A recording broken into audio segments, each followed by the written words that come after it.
Amen.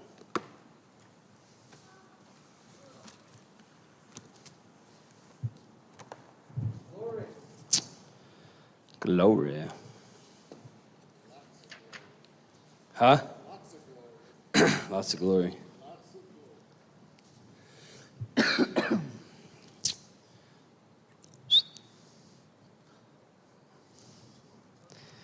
Anyways, yeah, you turn down a little bit, Jude. Let's turn to 2 Kings. Y'all gonna go to sleep on me or what? Yeah, did I say something? No, sir. I know you're not going to. Yes. 2 Kings chapter 4.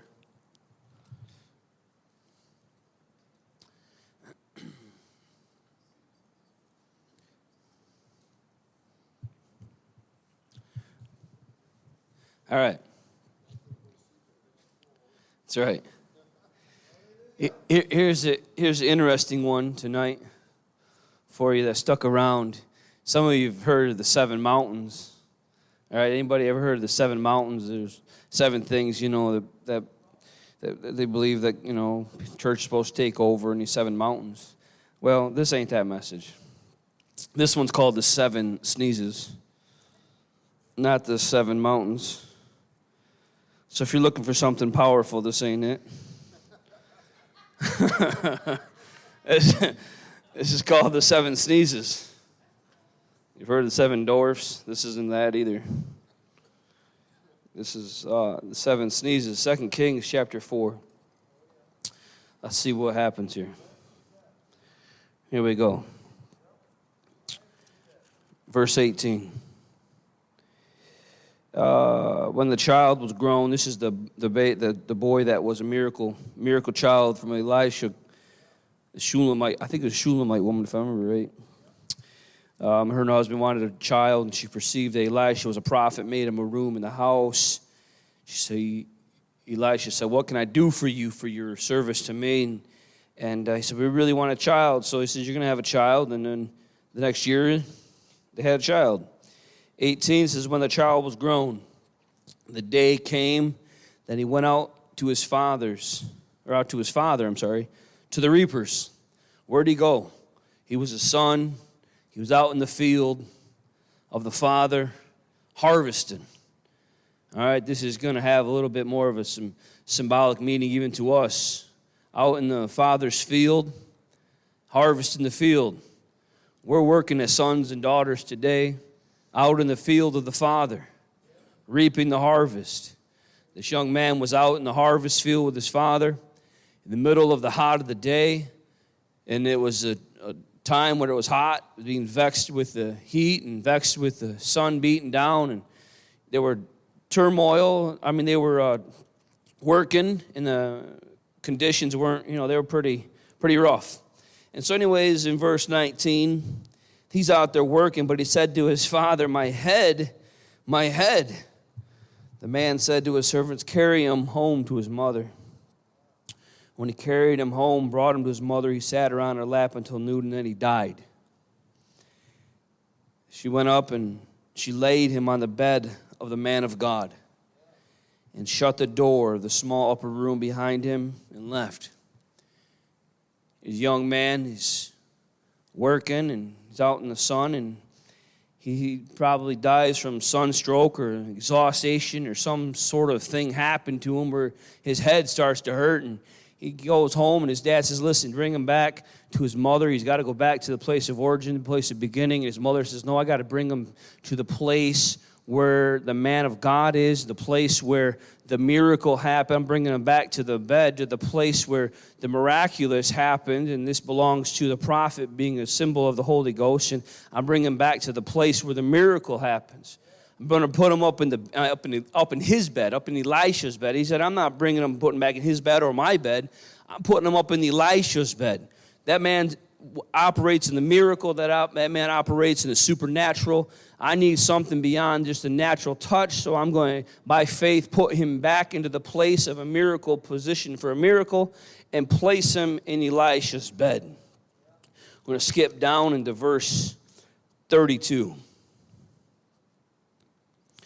Elisha came into the house. The child was dead.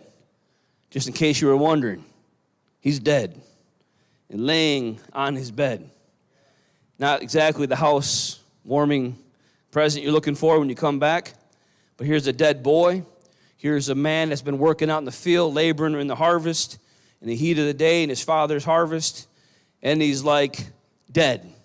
In other words, the ministry had stopped, the work had stopped. This young man became, even though he was laboring in the field, he got exhausted, he fainted, and died. If you remember last 2 weeks, in case you don't remember, I'm going to tell you anyways, because here I am. Last couple weeks, we shared a couple of different messages. One about not settling. This is about Elisha, not settling, wanting the double portion. Last week, we talked about faint not. About not fainting when you're in the work, when you're in the labor, when you're out in the harvest. Not fainting, but reaping if you don't faint. So today, this young man was out working. He fainted, but he's about to have a miracle. He's about to have a restoration, a revival, if you would have it that way, working in the midst of the harvesting of the field. And he says, my head, and he fell over ill. There's many times when people's lives, they've been in the labor, they've been out in the fields, and they're crying to God and saying, God, my head. There's turmoil on all sides. There's stresses going on. There's problems. There's anxieties in my life. And sometimes I just feel like, God, my head, I can't take anymore.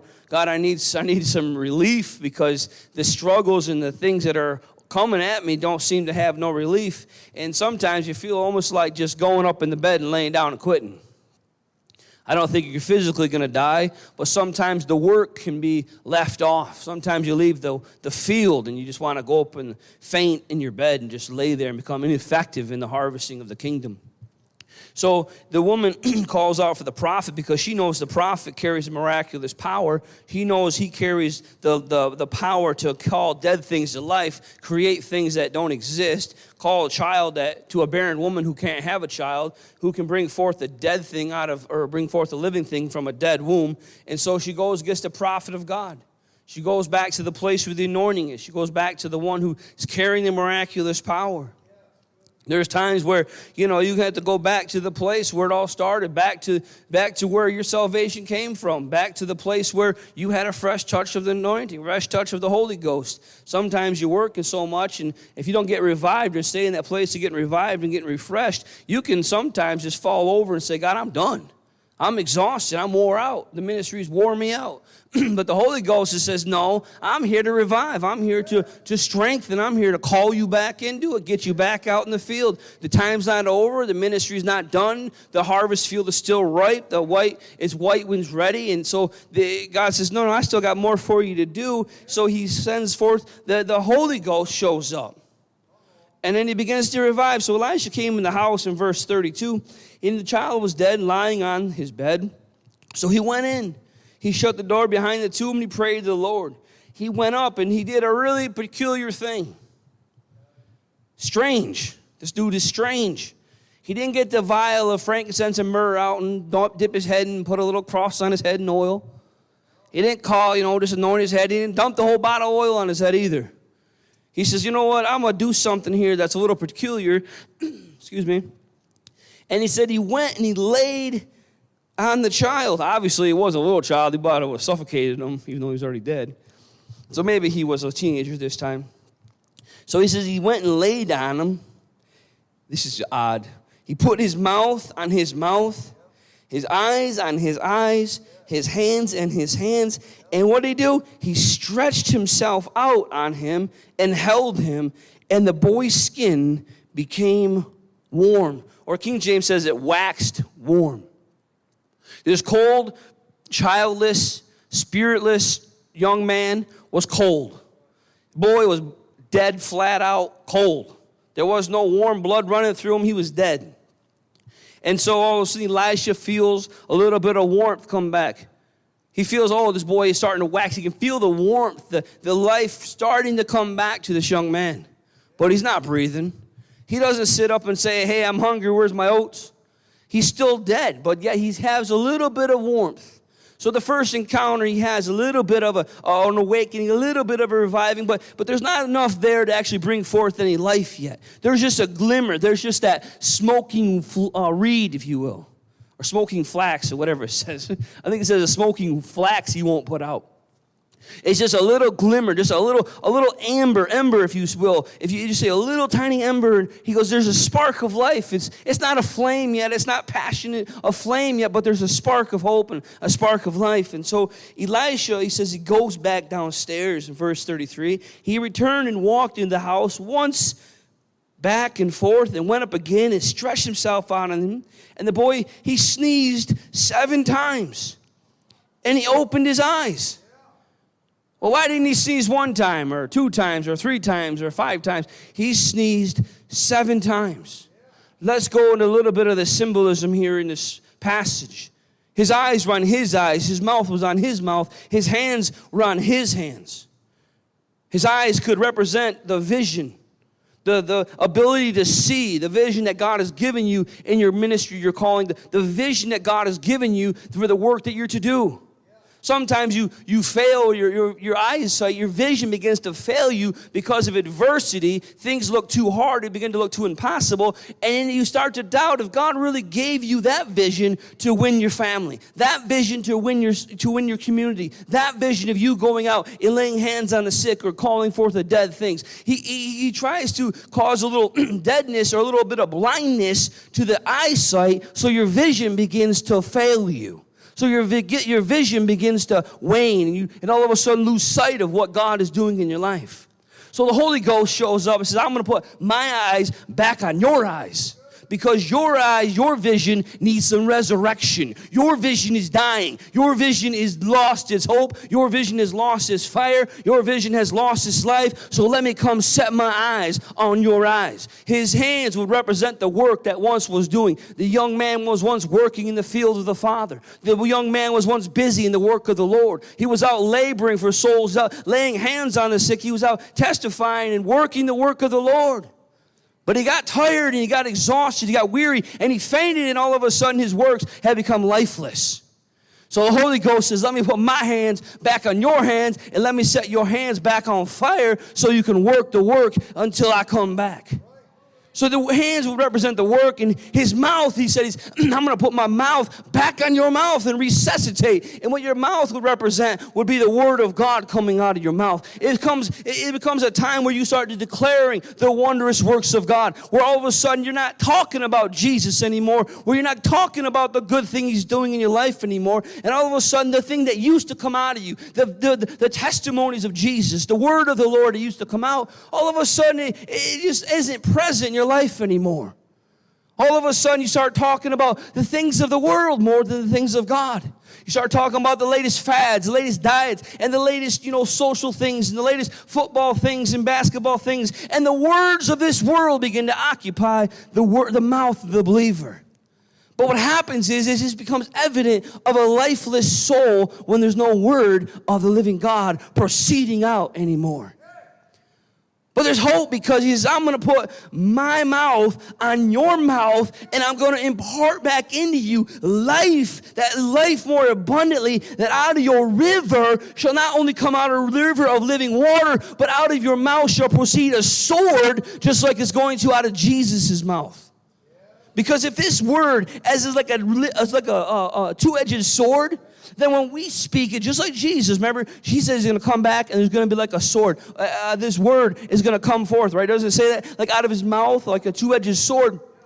And so what if the believer, when they declare the word of God, it comes forth as a two-edged sword. It can cut down, but it can build up. It can bring correction, and it can bring exhortation. You can exhort and you can rebuke. All these things can happen when the word proceeds out of the mouth that's been visited by the Holy Ghost and has life breathed upon the word of God. And so what happens is, here's a young man, and he becomes ineffective in the work of the Lord. He's fainted. He's saying, God, my head, the pain, the sorrow, the rejection, the disappointment, all the things that I've endured while laboring in my Father's field, I've become tired. My head is hurting. And his Holy Ghost says, you got to get back to the place where the river flows. You got to get back to the source of life. You got to get back to the place where the anointing, the power is evident in your life. You can't just keep on laboring in your own strength. There's times you better get up in the bed as if it was, lay and stretch yourselves out and say, Holy Ghost, I need a whole fresh touch from heaven today. Father, I need a whole fresh download today. I need all the anointing I can get. I need all the power I can get. God, I don't want to do one more thing in my own strength. I want to labor, but I want to labor in your strength. I want to labor in your anointing. Because that's why we're here, isn't it? To work and labor in the Father's field or the vineyard. Or the field that's white, the field that's ready. Jesus says, behold, the fields are ready. They've been ready for 2,000 years. White. And if they've been any more ready, it'll become now. So you can become weary. You can lose your vision. Your hands can become ineffective. You can sit there but what's kind of amazing is Elisha, he stretched himself out over this young man. As if to mean that he was covering every aspect of him. He didn't just lay his hands on his hands. He didn't just touch his mouth. He didn't take the coal and touch his mouth and cleanse him. He said, I'm going to completely stretch myself over you so that every part of you is going to be infused with the anointing, with the power, and that they're going to bring back life into the dead, cold parts of you that you might not even think are dead and cold. See, you can think that you can think that you're okay, and you can think that you're warm. You ever walked up to somebody and shook their hand, or shook their hand, and their hands were cold? You're like, man, you're like, some people are just cold-blooded, and you're like, what is wrong with you? Why are you so cold? To them, they feel fine. To me, I touch them, they feel cold. I'm like, why do you feel so cold? And I think that sometimes we can lose the temperature gauge of our own spiritual life. We can lose, and we can sometimes think we're okay. Holy Ghost comes by and say, buddy, you're a little cold. You've cooled off a little bit. Let me lay back down on you and infuse a little fire, infuse a little of myself, and give you back some warmth, because you're actually getting a little cool, because you're not as effective as you once were. All of a sudden, the word is not as evident in your mouth. All of a sudden, your hands aren't working like they used to. All of a sudden, your eyes aren't seeing like they used to see. Your eyes are all of a sudden getting more fixed on the earth rather than things above. And so you start to see in the life of a believer, all of a sudden you say, man, that person used to be a little more spiritual, I sense a little more carnality, and what they need is a visitation of the Holy Ghost. They needed a visitation of a Holy Ghost, not just a little touch, but a complete stretching out of. A complete laying right on top of, and completely immersing, completely covering them from their head to their toe, so that their whole body can wax warm again. Because there's much to do, and there's many people that think they're okay, but all of a sudden the Holy Ghost shows up, and he's the real barometer tester, or the real thermometer, if you will, and he's the one that can really put the heat, or the tester. You're supposed to have these little meat tester or thermometers that you're supposed to stick in meat. I don't know, we've been cooking for like 18 years without one. You're supposed to stick a meat thermometer inside the meat to see if it's done inside. I told my wife, I said, how do we ever survive and never have one of these things? Well, we just cut the chicken open and says, yeah, it looks good. Don't look too pink. Let's feed it to our children. Pray over it, guys. But there's these things that they call meat thermometers. You can stick the thing in there like a turkey does, has this little thing, and when it's done, it goes pop. And then you know that it's done. It's an evident sign of the inside being done. There are evident signs of the work of the Holy Ghost in the life of a believer. Their hands, their feet, and their eyes. It's how they see. It's what they talk about. It's how they work.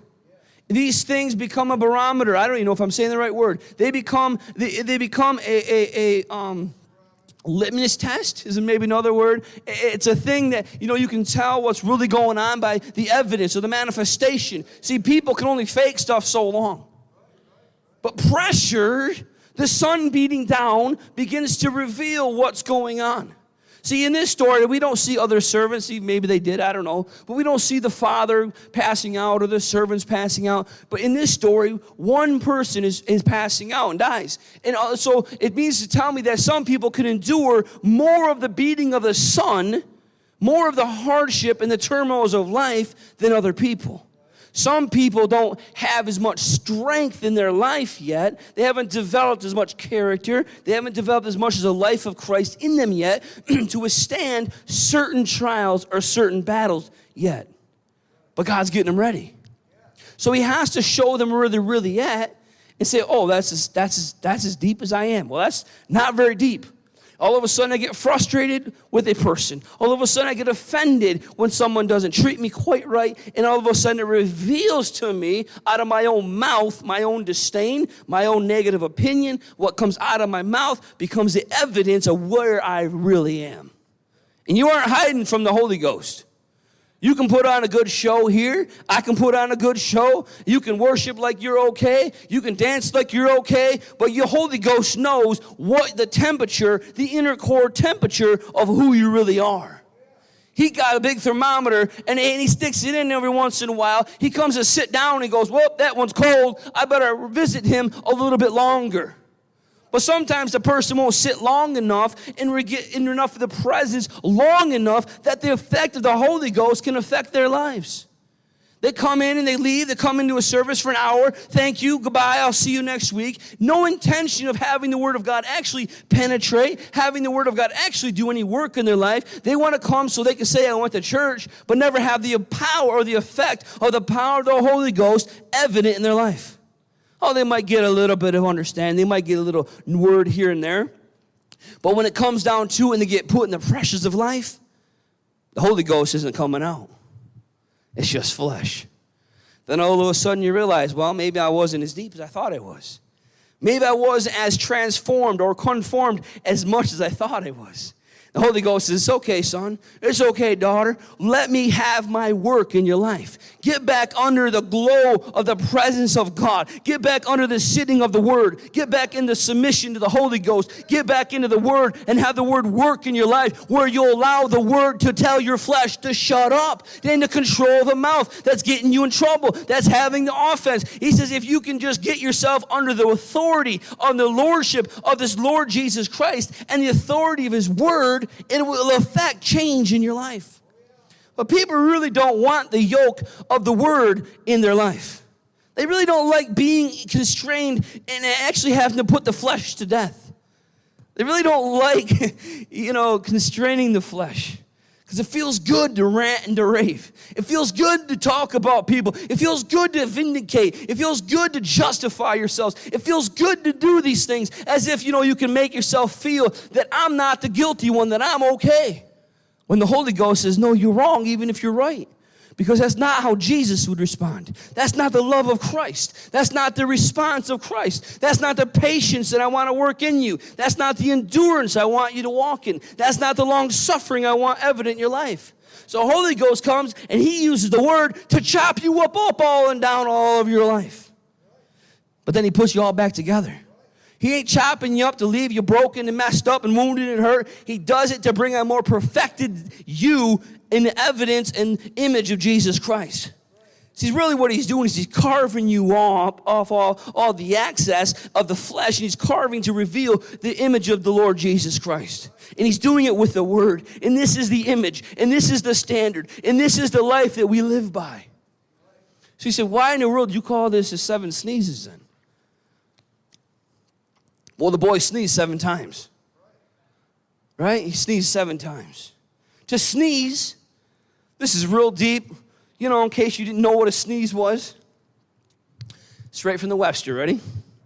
To sneeze means to make a sudden, involuntary expulsion of air from the nose and mouth due to an irritation of the breathing passage. Deep. So deep. When you get into a dusty situation, when you get in dust, or you walk outside, for some reason you walk outside, you see the sun, or you get into a dusty place, all of a sudden your body does something, you have no control over it. You sneeze. There's something inside of you that's irritating, that's bothering your nasal system. It is something inside that's bothering the air passages. There's something in you that's causing a restriction or causing a blockage of fresh breath coming in and out. There's something that's causing your body to want to say, get out of me. There's things that show up in our life, and there's times where we have to say to these things, get up out of me. And get up out of me. And sneezing, I don't want to, this isn't like going deliverance style or anything, but there's things that get up in our life, and it's like we have to sneeze these things out of us because they're an irritation to the life of God. They're keeping you from enjoying fresh breath from heaven. You know, you get in a dusty situation, what do you want? Fresh air. When you're in a place where you're tearing stuff apart and all of a sudden there's dust everywhere, you can be driving down a dirt road and you're like, quick, roll the windows up.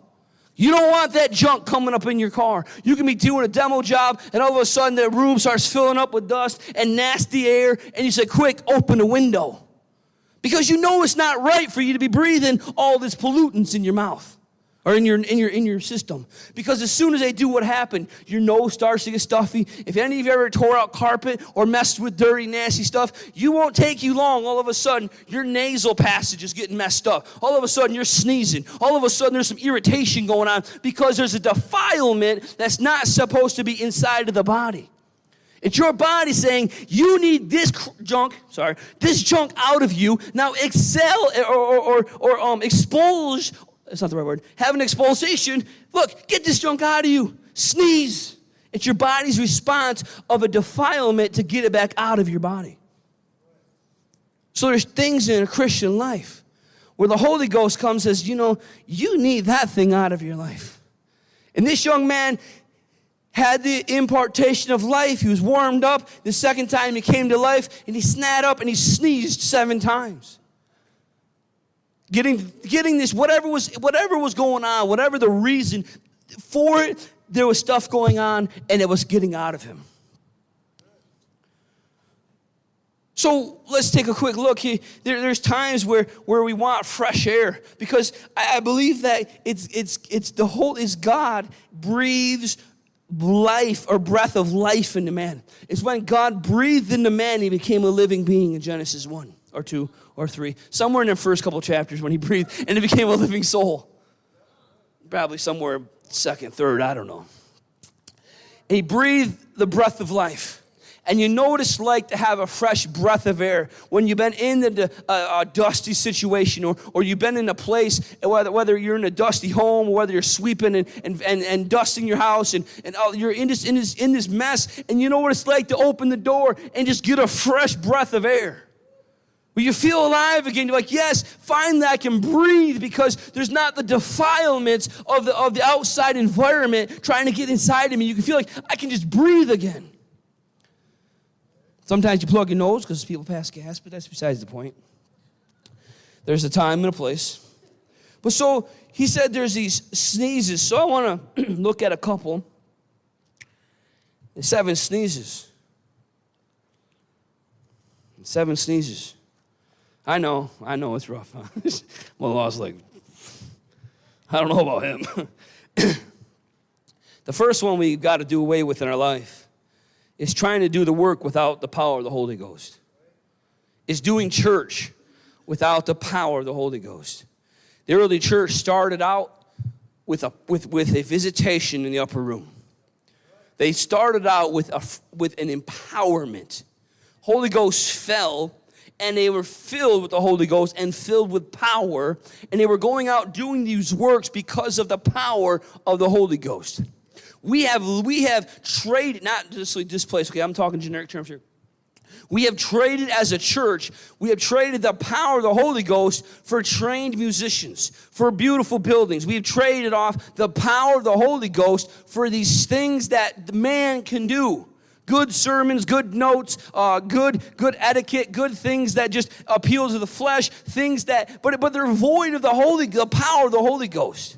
You can have service after service after service, and no one's lives are transformed because the Holy Ghost isn't really even there.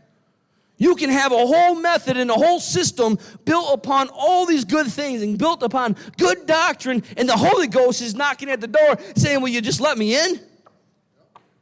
I will make everything you believe so much more real.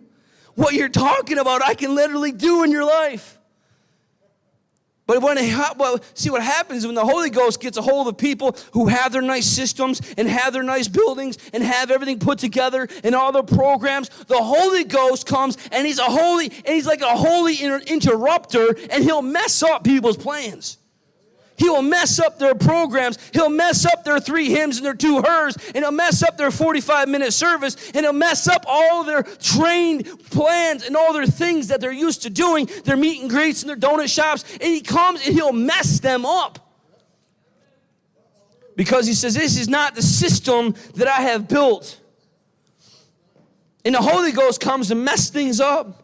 So one thing we have to do is, as a church, it's not a system, but as a whole, is we've got to get rid of all these man-made systems so that the Holy Ghost can come afresh. Now, sometimes we don't understand what this means because I believe, as a church, have tried all these years to be led by the Holy Ghost. So you're like, what are you talking about? But listen, this is how it is in so many places, even Pentecostal, even places that have the Holy Ghost. They try to fit him into their nice services. And they say, Holy Ghost, you can move within this 45 minutes. Not that it has to be 5 hours every time, but you know what I'm saying, where the Holy Ghost can mess your life up a little bit. Mess up your systems a little bit. So the first thing I think we should be working on is trying to do the work without the power of the Holy Spirit. Number 2, Acts 4. Acts chapter 4. The rest of these will all be found in Acts. Acts chapter 4. The second thing that we need to get sneezed up out of our life, get rid of the defilement of, is whether you're going to live according to the Bible or according to the culture. Whether you're going to do what man says you to do, or whether you're to live according to what the Bible says you're to do. Take the stands for what the Bible says, or whether we're going to have the standards of what's established by the culture of today. So we're going to go to Acts chapter 4, verse 16. So there's a whole debate going on. Peter and John, I believe it is standing before the Sanhedrin, and they're having a debate, and they're wondering why this miracle just happened, and Peter's giving this speech to these guys, and Peter, just a man got healed in verse 3. He said, hey, you don't have no silver and gold. He says, but in the name of Jesus Christ, rise and walk. Okay. Verse 16 says, on the basis of faith and in his name, it is the name of Jesus which has strengthened this man whom you see and know. It was in the name of Jesus Christ that strengthened the man. And the faith which comes through him has given him this perfect health, a complete wholeness in your presence. 17, now brothers, I know that you acted in ignorance, not fully aware of what you were doing, just as your rulers did also. So God has fulfilled. I am in the wrong chapter. I am so sorry. I'm reading something. You're like, what are you talking about? So that was the beginning of it. Yeah, I know. I'm sorry. I look up and I'm like, wait a minute. That says 4 over there. I was in chapter 3.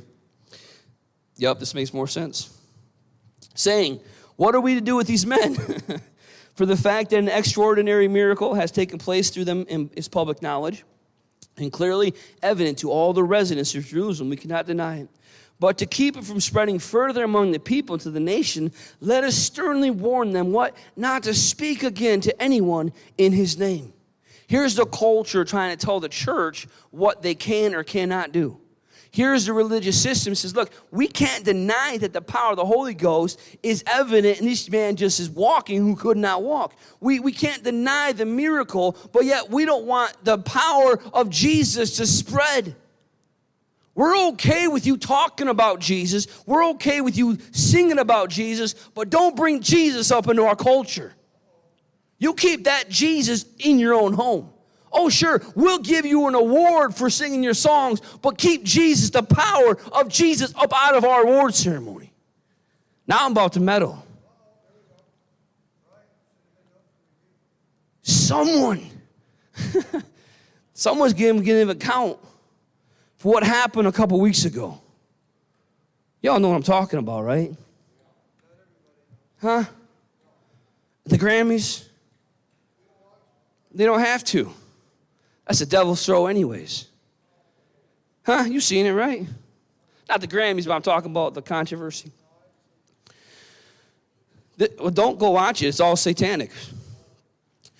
But this is the problem.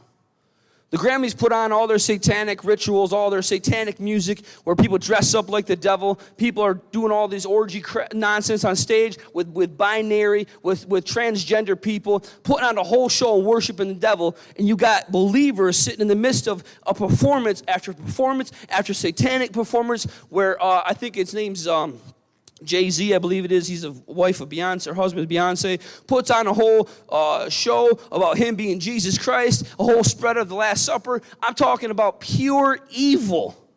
And you have Maverick City.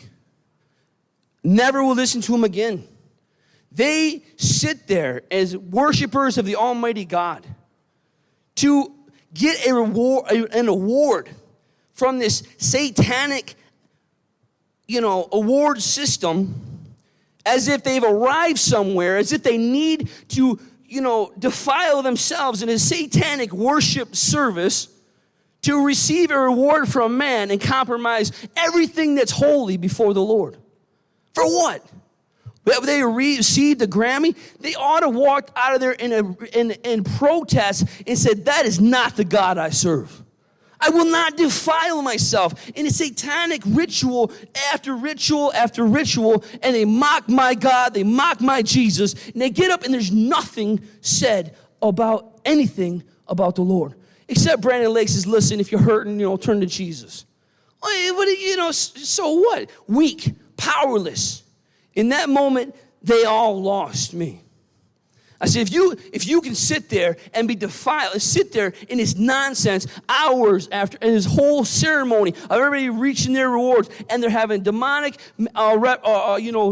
song after song in these shows, on the stages, and all this nonsense is going on, and you can sit there and be okay with it, and you don't walk out or challenge them.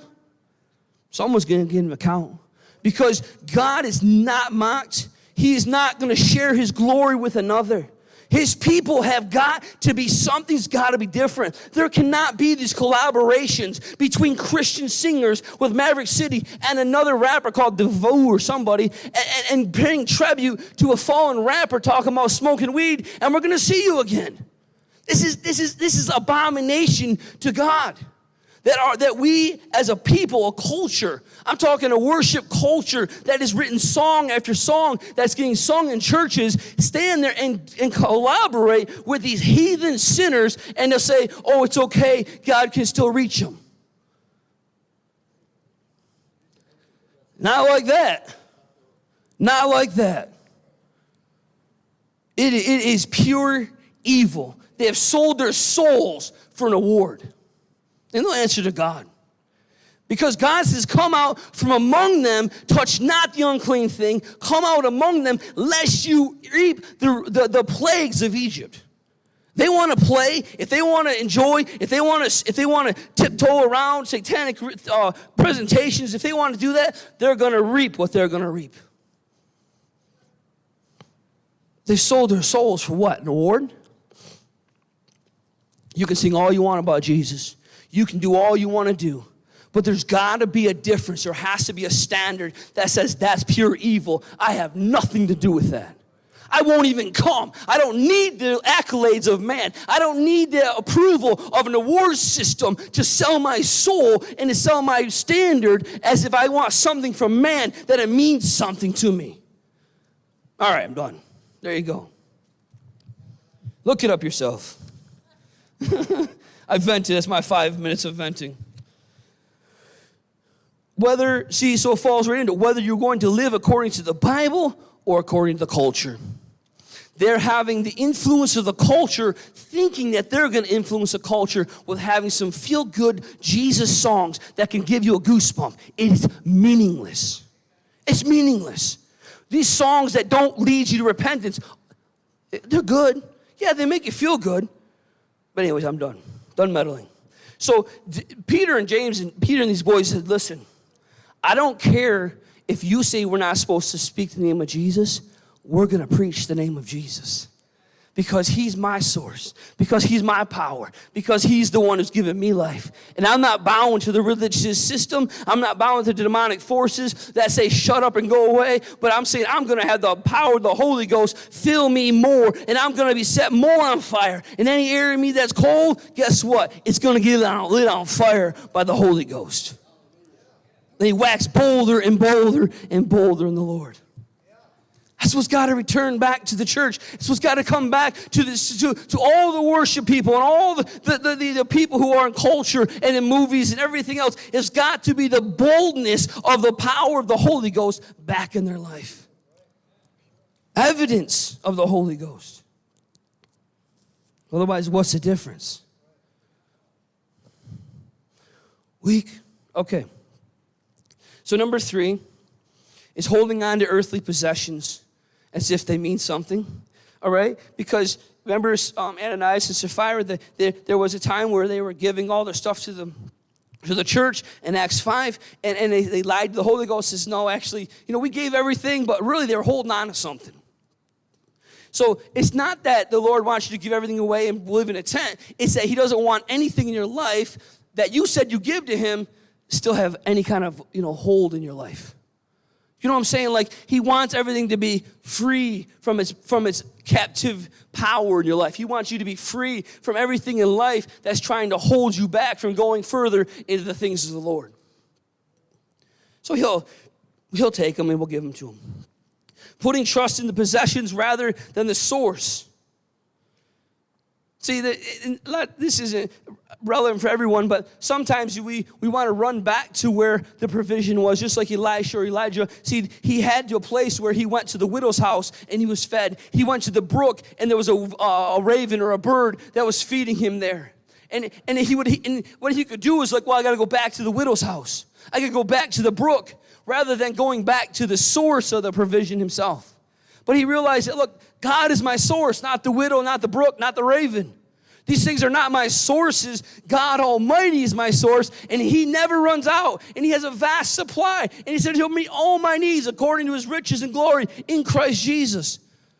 And so we run to Christ, run to God for the provision of our natural possessions. Your source comes from God, and God never runs out. The 4th one is murmuring. I'm running out of time. The 4th sneeze is murmuring. Acts 6. There was a debate going on. There was these Greek-speaking Jews, and they were complaining that the Hebrew women, the widows, weren't getting their needs met. And they said, listen, you guys are leaving off an important deal here. And it says in the verse 6 or chapter 6, it says there was murmurings going on in the church. So like there was this murmuring and complaining going on. There was these, there was just problems. And so they had to deal with it. But the problem is that murmuring can be like complaining. It's something we can't allow in our lives. It's something God works out of us, is the complaining. It's where we're complaining about our circumstances, where we're complaining about our condition, instead of being thankful. We have to stop complaining about what's going on. God isn't interested in sticking around for your wine fest. He's not interested in joining your pity party. He's interested in having a Holy Ghost, what they call a Holy Ghost party. He's interested in a celebration. He's interested in giving life. He's interested in restoring and bringing back to life. He's not interested in sitting around with murmurers and complainers and backbiters and ones who are whining about their poor me, woe is me, poor is me. No, be thankful that you have breath today. Be thankful that you're called. Be thankful that you're appointed. Be thankful that you have breath, or that God has called you out of darkness. Be thankful that you're saved. Be thankful that you have a purpose in life. Be thankful there's an eternal purpose and you have eternal calling on your life. The 5th one that God is going to work out of his people is fear. The one that God is going to expel out of his people is fear. The Bible says they were persecuted and they were fearful. You know, because one place says they were locked up for the fear of the Jews. But you know what's kind of evident, what's kind of cool is that that was the beginning of their ministry. But as time went on and the Holy Ghost kept filling them and they kept having fresh encounters, they waxed bolder and more bolder. That's bad English. They waxed stronger and stronger in the Lord. All of a sudden, they weren't so worried about barring the doors and shutting themselves up for the fear of the Jews. See, in John 20, it says they locked themselves up for the fear of the Jews. After encounter of the Holy Ghost, after boldness, after getting beaten, you know what they prayed? God grant us more boldness. Here they gotten beaten by the Sanhedrin, by the religious leaders, and they said, God, thank you for allowing us to suffer, but give us more boldness. Grant us greater strength to declare the name of your name of your Son. In other words, you're saying, deliver me from the fear of rejection. Deliver me from the fear of man. Deliver me from the fear of their faces. Deliver me from the fear of failure. They're crying out, God, grant me boldness. Deliver me from fear. Deliver me from the fear of being rejected by my peers. Give me deliverance and fear from a fear, Father, of being a failure and not having what I need to go right now, where I got to go. Blah, blah, blah, blah, blah. Sorry. The fear, we got to get delivered from the fear of failure, the fear of rejection, and the fear of people. The last one is kind of long, so I'm not going to go into it. There's two of them. The sixth and the seventh go together. They're both found in Acts 10, and the one is called prejudice, and the other one is called doubt. And they go together about Cornelius and Peter having remember he says, look, he sees this vision 3 times. This tent comes, or this blanket comes down on him, a sheet. It's full of unclean animals. And Peter says, there ain't no way that I'm mingling with this group. They're not like me. Their culture's different. Everything about them is different. I know I'm kind of playing into this a little bit. He says, I can't meet with these people. They're unclean. And Jesus says, God says, don't you call that which I've called clean unclean. There's a whole miracle thing. And Peter realizes that he's got prejudice against the Gentiles. It's something he was raised with because that was their culture. That was what was required of them under the law. That's what they had to do. They couldn't touch the unclean. They couldn't touch unclean people. They couldn't touch the Gentiles. And so God is going to rock his world. He said, I'm changing up the system. I'm delivering you from the fear of this. I'm delivering you from the doubt of this. And he comes and rocks his world. And he says he's doubting in himself about the visions, it says about Peter. Because of the prejudices God was getting out of him. And sometimes there's things in us that God wants to get out of us that we don't like a certain group of people or a certain place that they come from or just things of the natural that God says, I want to deliver you from every form of prejudice, every form of this thing that you think you're superior or they think they're superior. God wants us all working together as one. And he's got to deliver us from the doubt of the fact of who God wants to reach. God wants to reach the unreachable. God wants to reach the lowest of the low. He wants to reach the highest of the high. He wants to reach everyone. Peter goes, I can't reach that group. But a whole miracle was going on. I can't get into it, but the whole miracle was going on. And at the same time, Cornelius has a visitation.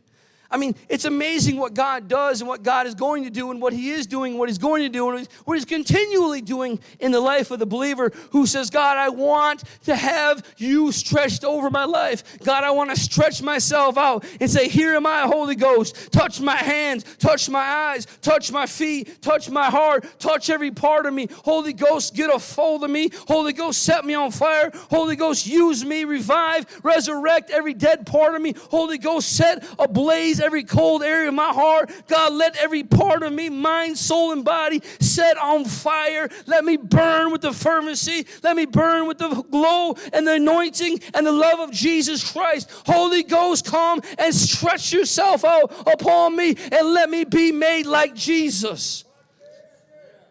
Because it's time for the church to be not only have pockets of revival, but be wide awake and working in the laboring in the fields. It's not just to fill me good up with some kind of songs. There's a repentance, and there's a fire, and there's a power that's coming from heaven, and true signs of revival is hearts being changed, is repentance, is nations and communities turning back to Jesus. Evidence of the working of the Holy Ghost. Not just a couple goosebumps and give me a couple hymns and a couple hers that just satisfy a longing in me. No, Jesus wants to come and turn your world upside down. He wants to pull out of you everything that defiles, everything that's unclean, everything that leads to a life that separates you from Jesus.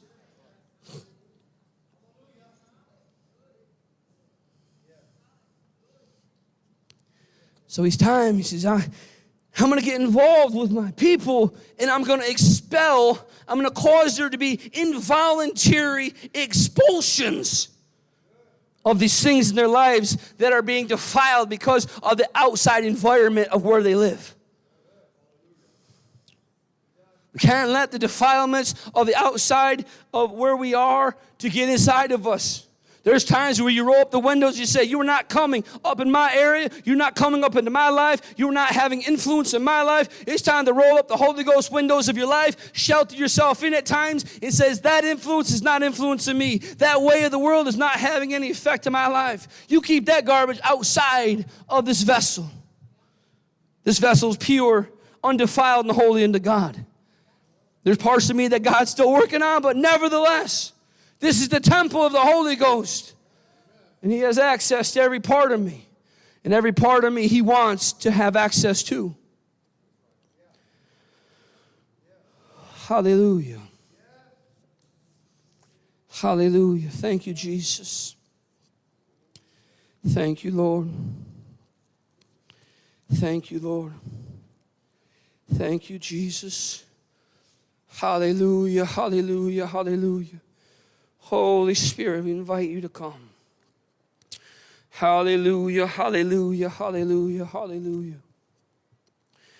See, this is what happens. You have to stretch out yourself to the Lord. Your pastor can't do it. Your spouse can't do it. You have to stretch yourself out to the Lord. And say, God, here am I. Set me on fire. Here I am, Lord. You see where I really am at. You know the spiritual climate of who I am, or the temperature of who I really am. God, you see whether I'm hot or cold. You know where my heart is at. God, come and judge, or come and investigate. Come and examine and set my heart on fire in the area that's not quite as hot as it needs to be. Just a complete work. So he said, I'm going to stretch my hands out, put my hands on your hands, put my eyes on your eyes, and put my mouth on your mouth, the Holy Ghost. And he can change, deliver, set free. Rock your world. Rock your world, man. Oh, such radical change. I think as one place says, those who turn the world upside down are among us. Not those who compromise, not those who collaborate, those who turn the systems upside down. Those who are bold as a lion, gentle as a dove. Those who are filled with the love and compassion of their Lord Jesus Christ. Who don't compromise, who won't allow the culture to influence their ability to discern between right and wrong.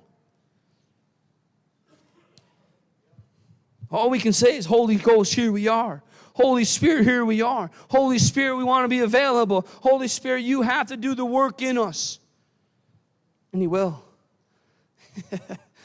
He says, I just want someone who's willing and available.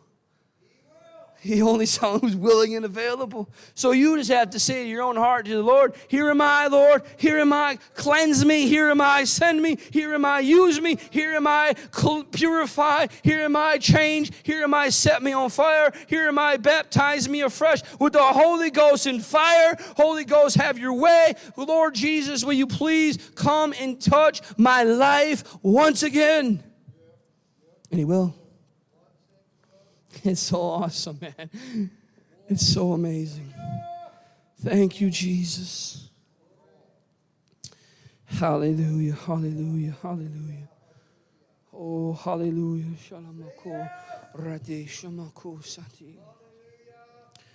Come and fill us, Holy Spirit. Come and fill us, Holy Ghost. Thank you, thank you, thank you, thank you. Thank you, thank you, thank you, thank you. Here we are, Lord.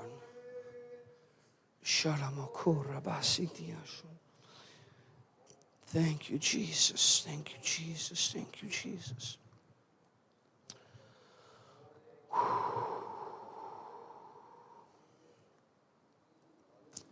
Hallelujah, hallelujah, hallelujah, hallelujah.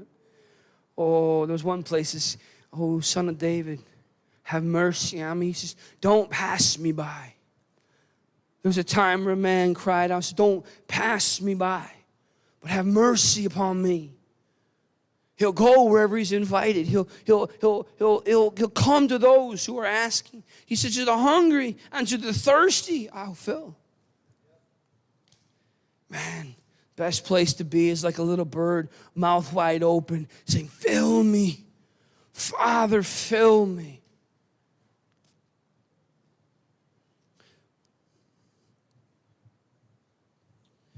Thank you, Jesus. Thank you, Jesus.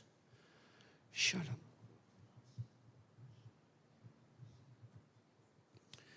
Holy Spirit, we thank you. Holy Spirit, we thank you.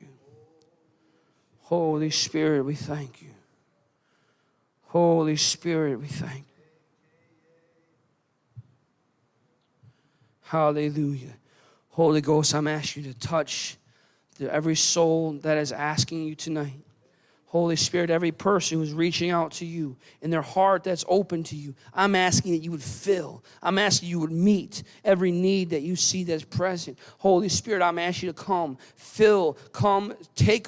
Even sometimes you have to come and to cut away things, but Holy Ghost, come and do what we need to be done on the inside. We know that doing it in our own strength won't make it, and faking it till we make it won't work. So, Holy Ghost, we need a visitation. We need a baptism that lasts until our Lord Jesus returns. They would fill us with boldness.